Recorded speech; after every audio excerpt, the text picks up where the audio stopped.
Hello, my dear learner. Welcome in Sky classes. In this video, I going to share this question paper and hopefully आप भी इस question paper को देख के बहुत ज़्यादा खुश होगे क्योंकि मुझे तो ये क्वेश्चन पेपर बहुत सही लगा और हाँ कुछ ज़्यादा ही इजी कर दिया ये कहूँगा यहाँ पर क्योंकि कुछ तो रहना चाहिए था ना, कुछ कंटेंट तो देना चाहिए था ना बच्चों के लिए कि हमने इतने प्रिपरेशन किए, इतने डिफ़िकल्ट टॉपिक कहीं ना कहीं पढ़ाए हैं तो कहीं ना कहीं होना चाहिए। फिर भी I show my gratitude to this question paper. So first of all instruction पढ़े ही होंगे आपने और मैं यहाँ पे स्टार्ट करता हूँ क्योंकि आप में भी एक्साइटमेंट होगी कि कैसा क्वेश्चन था। और so overall here the first one question is from your MCQ, the function of tapetum layer is 2। First chapter first topic और फर्स्ट क्वेश्चन है। सो टैपेटम का जो हमारा फंक्शन है नरिशिंग पॉलन ग्रेन, इसके अलावा मुझे नहीं लगता कि हमें दूसरे ऑप्शंस को भी यहाँ पे रीड करना चाहिए। So option number first is correct here. Okay, now question number second is here and question number second yes here. So first का बी है and here the which one of the following is a detrivore। Okay, so यहाँ पे भी मुझे second option पे जाने की बिल्कुल भी ज़रूरत नहीं है।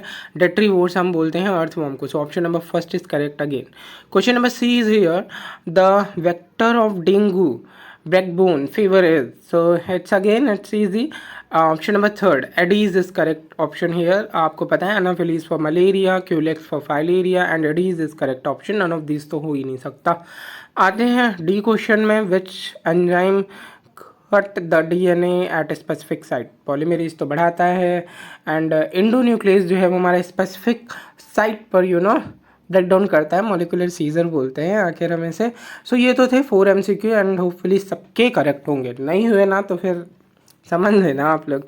ओके, क्वेश्चन नंबर 2 है very short answer type question. So 2 का फर्स्ट क्वेश्चन है name the cell provide nutrition to the sperm. देखिए पहले क्वेश्चन में MCQ में पूछ लिया था फ्लावर का और यहाँ पे पूछ लिया स्पर्म का।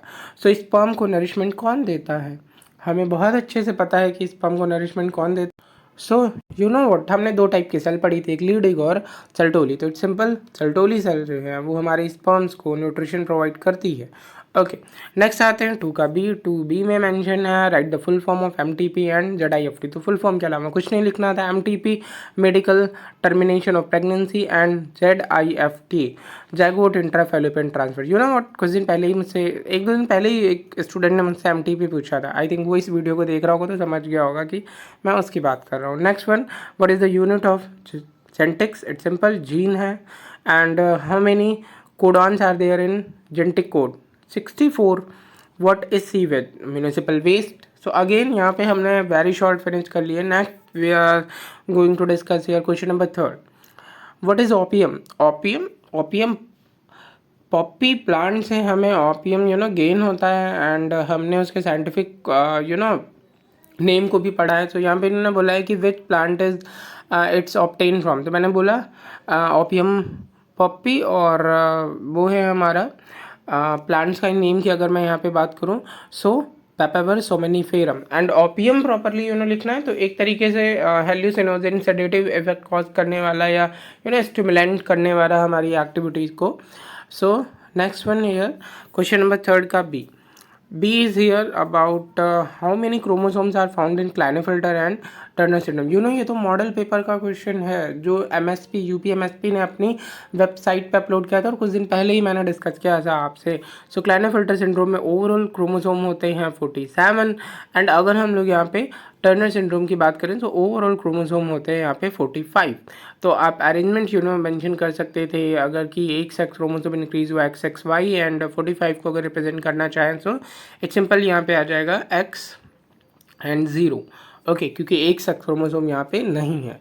Okay, how many types of immunity occur in human? So 2 types की है। एक है हमारी, अगर हम ये बात करें कि on the basis of their formation, तो जो बर्थ से है तो हम इसे इनेट इम्यूनिटी बोलते हैं एंड देन उसके बाद जो हमारी आफ्टर बर्थ है तो उसे हम एक्वायर्ड इम्यूनिटी बोलते हैं। एंड अगर यहाँ पे हम लोग बोलें कि एक्टिव इम्यूनिटी और पैसिव इम्यूनिटी की बात करें तो वो भी हमारी इम्यूनिटी के टाइप्स हैं कि वो डेवलप कैसे होते हैं। सो एक्टिव इम्यूनिटी जो कि हमारी एंटीजन बेस्ड है और पैसिव इम्यूनिटी जो कि हमारी एंटीबॉडी बेस्ड होती है। तो ओवरऑल मैंने इसका फ्लो चार्ट आपको बताया हुआ है, सो होपफुली ये भी कर लिया होगा आप लोगों ने।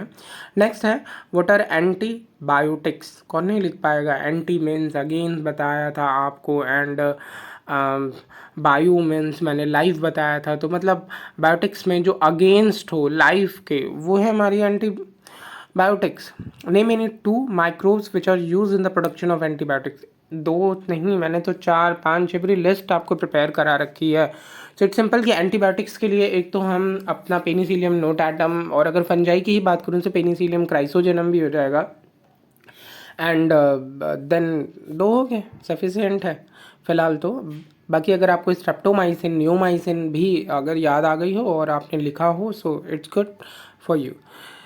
थर्ड का ई है यहाँ पे, and here the question is what steps have been taken by the government to conserve wildlife. You know what, हमने एक C2 इन C2 कंजर्वेशन की बात की है और इन्होंने यहाँ पे कंजर्वेशन से रिलेटेड ही पूछा है। तो हम लोगों ने यहाँ पे गवर्नमेंट ने नेशनल पार्क इस्टेब्लिश किए हैं, एंड उसके साथ में यहाँ बोलें तो बायोस्फीयर रिजर्व है, बर्ड सेंचुरीज़ हैं। सो ये सारी चीज़ें हैं, और साथ में बहुत से एक्ट बनाए हैं, फॉरेस्ट एक्ट बनाए हैं, animal wild life related act बनाए हैं कि हम किसी एनिमल को हार्म नहीं करेंगे। सो ये प्रॉपर आप यहाँ पे मेंशन कर सकते थे। नेक्स्ट है यहाँ पे 4th नंबर का क्वेश्चन है, एंड क्वेश्चन नंबर 4 में है right short note on physical barrier and cellular barrier. So clearly हम लोगों ने physical barrier and cellular barrier के बारे में पढ़ा है कि हमारी स्किन है जो कि फिजिकल बैरियर के नेचर में आ जाएगी, एंड देन सेलुलर बैरियर की बात करें तो स्पेसिफिक हमारी WBC सेल्स हैं जो कि यहाँ पर आ जाएंगे हमारी, या लिम्फोसाइट सेल्स हैं जो कि हमारी सेलुलर बैरियर में आ जाएंगे। सो होपफुली ये भी डिटेल्स में लिखा होगा आप लोगों ने। देन है comment upon law of segregation. So देखिए स्पेसिफिकली यहाँ पे उन्होंने लॉ ऑफ सेग्रीगेशन पूछा है, और ग्रीगर जॉन मेंडल जी का लॉ ऑफ सेग्रीगेशन होपफुली लिखा होगा आपने कि फर्स्ट F1 प्रोजेनी में भले कहीं ना कहीं मिक्सिंग हो गई हो, लेकिन जब F2 प्रोजेनी का क्रॉस कराते हैं तो all the characters are segregate with each other. So ये भी हो गया होगा। नेक्स्ट है what is cancer. So stoppable cell division है हमारा cancer, and mention its prevention and cure. तो ओवरऑल मैंने इसका प्रिवेंशन भी बता रखा है आपको, और इसका क्योर भी बता रखा है। सो आई थिंक आपने क्योर के सारे 4 पॉइंट्स जो हम लोगों ने रेडियोथेरेपी और ओवरऑल थेरेपीज़ पढ़ी हैं। इस समय तो मुझे इस क्वेश्चन पेपर को देखने के बाद सोल्यूशन में बहुत सारी चीज़ें नहीं याद आ रही हैं। तो ओके ये ओवर एक्साइटमेंट की वजह से आई थिंक। नेक्स्ट वन है 4 का D है यहाँ पे, explain monohybrid and dihybrid test cross. तो आई थिंक आपने यहाँ पे क्रॉस नहीं बनाया होगा, तो मतलब कि एज अ नॉर्मल क्रॉस नहीं होगा, टेस्ट क्रॉस यहाँ पे करना था। तो मुझे लग रहा था कि कहीं आप कंफ्यूज ना हो इस क्वेश्चन में कि उसने टेस्ट क्रॉस पूछा है। तो इट्स सिंपल कि F1 प्रोजेनिंग का क्रॉस हमें रिसेसिव पेरेंट से यहाँ पे कराना था। Okay, moving forward question number 5। तो मतलब ये सारे क्वेश्चन थे जहाँ पे आप अच्छा कंटेंट लिख सकते थे, है ना, और अच्छे थे क्वेश्चन। नेक्स्ट है 5th का A है कमेंट अपॉन होमोलॉजी। सो होमोलॉगस ऑर्गन से रिलेटेड जो भी हम बोलते हैं होमोलॉजी को, जहाँ पे ओरिजिन तो सेम होती है बट फंक्शन डिफरेंट होते हैं। सो होमोलॉगस वहाँ पे समझाना था आपको। Describe the Hardy Weinberg principle. ये अच्छा क्वेश्चन आया, इन्होंने अच्छा क्वेश्चन दिया। तो यहाँ पे मैंने आपको हार्डी-विनबर्ग प्रिंसिपल भी बताया था कि वो हर एक चीज़ को इज इक्वल टू 1, और कहीं ना कहीं उनके लिए एवोल्यूशन जो है वो एक इस्टेब्लिश प्रोसेस थी, और 5 फैक्टर्स मैंने आपको बताए थे जो टोटली डिनाई करते हैं इनके कॉन्सेप्ट को। ओके, नेक्स्ट है 7 का C, right any 3 difference between anther and ovule. तो आई थिंक 3 पूछे थे, 3 मार्क्स के थे, आपने 3 लिखे होंगे, और मे बी फुल मार्क्स मिल रहे हैं यहाँ पे आपको। एंड देन है explain any 3 important characteristic of a population. तो पॉपुलेशन की 3 इंपॉर्टेंट कैरेक्टरिस्टिक हम लोग नैटेलिटी, मॉर्टेलिटी, सेक्स रेशियो, इन चीज़ों की बात करते हैं जो इम्पॉर्टेंट कैरेक्टरिस्टिक हैं पॉपुलेशन की। तो देखिए यहाँ पे 3 ही पूछे थे और ये भी कर लिया होगा आप लोगों ने। नेक्स्ट आते हैं क्वेश्चन नंबर 6 पर। Question number 6, what do you understand by the following. अब देखो ये यहाँ पे बहुत ज़्यादा कंटेंट लिखने के लिए पूरा थ्योरेटिकल था ये पूरा। अगर मैं मैं डिटेल्स की बात करूँ तो चाहे वो ओरिजिन ऑफ लाइफ हो या फिर ऑस्ट्रेलोपिथेसिन्स हो, आप सिर्फ ऑस्ट्रेलोपिथेकस के फीचर ही तो लिख सकते हैं। अब क्या फ्लो चार्ट यहाँ बनाएंगे या क्या डायग्राम बनाएंगे। इवन ओरिजिन ऑफ लाइफ में तो ठीक है, चलिए AI ओपेरिन का यहाँ पे कॉन्सेप्ट आप लिख देंगे, स्टैनले मिलर का डायग्राम बना लेंगे, बट ऑस्ट्रेलोपिथेसिन में तो सिर्फ और सिर्फ फीचर्स लिखने थे। एप के अगर कुछ याद हो तो आप लिख देंगे यहाँ पे। And then infectious diseases, so infectious देखिए ये मॉडल पेपर में भी क्वेश्चन था इन्फेक्शियस डिजीजेस से रिलेटेड, और यहाँ पे जो डायरेक्ट कॉन्टैक्ट के थ्रू स्प्रेड हों डिजीज़ तो उसे हम लोग इन्फेक्शियस डिजीज़ बोलते हैं। एंड देन बहुत सारी बैक्टीरियल वायरल डिजीज़ के एग्जांपल दे सकते थे आप। देन है डार्विनिज्म, सो ये भी बहुत इजी है। हमारे चार्ल्स डार्विन जी थे, उनकी बुक का नाम लिख सकते थे, उनकी theory origin of life by natural selection. So overall ये भी कर लिया होगा आपने। आते हैं क्वेश्चन नंबर 7 पर, और लॉन्ग आंसर है। एंड यू नो व्हाट, हमेशा से रिपीटेड क्वेश्चन कहूँगा मैं इसे।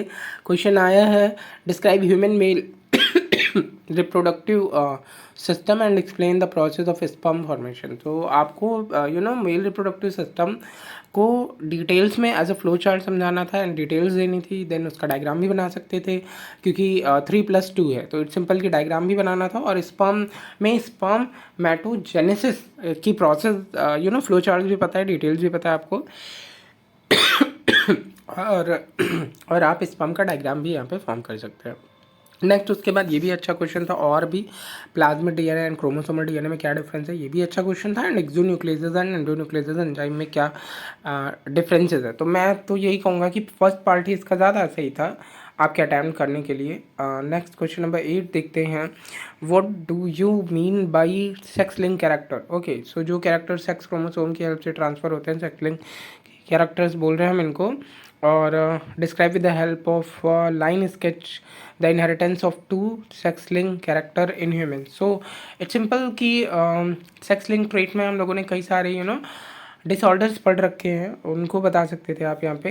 नेक्स्ट है, what do you mean by population. Population से क्या समझते हैं आप। ओके, तो सेम स्पीसीज जो इंटरब्रीड करें वो है हमारी population. And describe population interactions, तो ऑलमोस्ट कई बार बोला है आपसे कॉमेंसलिज्म और म्यूटलिज्म पढ़िए, यूपी बोर्ड का टॉपिक है ये और आएगा एग्ज़ाम में। ओके, सो आ गया लॉन्ग में आ गया। इवन क्वेश्चन नंबर 9 है, explain Mendel law of dominance, right a note on incomplete dominance. तो मेंडल्स के लॉ लिख सकते थे, लॉ ऑफ डोमिनेंस लिख सकते थे, क्रॉस बना सकते थे, यहाँ पे 2 पेज ले लेता है आपके।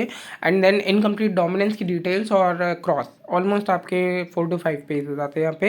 And how does the fertilisation takes place in angiosperm, ये भी कर सकते थे। डबल फर्टिलाइजेशन, ट्रिपल फ्यूजन समझा सकते थे, उसका डायग्राम बना सकते थे। And describe the post fertilisation structure, तो यहाँ पे सीड है, फ्रूट है, उनकी डिटेल्स आप लिख सकते थे। तो ऑलमोस्ट मेरी तरफ से तो ये क्वेश्चन पेपर इजी था। हाँ, किन से क्वेश्चन नहीं आए अगर मैं यहाँ बात करूँ तो रिप्रोडक्टिव हेल्थ से सिर्फ एक ही क्वेश्चन था, अगर मैं कहूँ तो MTP और आपका ZIFT था। और नेक्स्ट अगर मैं बात करूँ यहाँ पे कि मॉलिकुलर बेसिस ऑफ इनहेरिटेंस है, मुझे क्वेश्चंस नहीं दिखे। और क्या बताऊँ उन टॉपिक्स को कई बार पढ़ा है। इवन ये था कि अपडेटेड और अच्छे टॉपिक हैं, बट नहीं था क्वेश्चन। फिर भी मैं ये नहीं कहूँगा अभी बहुत डिफ़िकल्टी आ गया होता तो क्या होता फिर। खैर क्या होता, क्या पढ़ाया था, सब कुछ अच्छा ही होता। और नेक्स्ट अगर क्वेश्चन पेपर में बात करूँ चैप्टर्स की तो बायोटेक के क्वेश्चन कम थे। इवन बस रिस्ट्रिक्शन एंजाइम के अलावा तो शायद ही कुछ भी नहीं था। इवन PCR भी नहीं था। और ह्यूमन हेल्थ एंड डिजीज़ के थे। And microbes in human welfare में ओनली सीवेज पूछा उन्होंने। और एंटीबायोटिक्स भी था टॉपिक। और नेक्स्ट इकोलॉजी से पॉपुलेशन इंटरेक्शन था। तो कुल मिला के क्वेश्चन पेपर में बहुत ज़्यादा मैं कहूँ तो हर चैप्टर से क्वेश्चन नहीं थे इवन इसमें।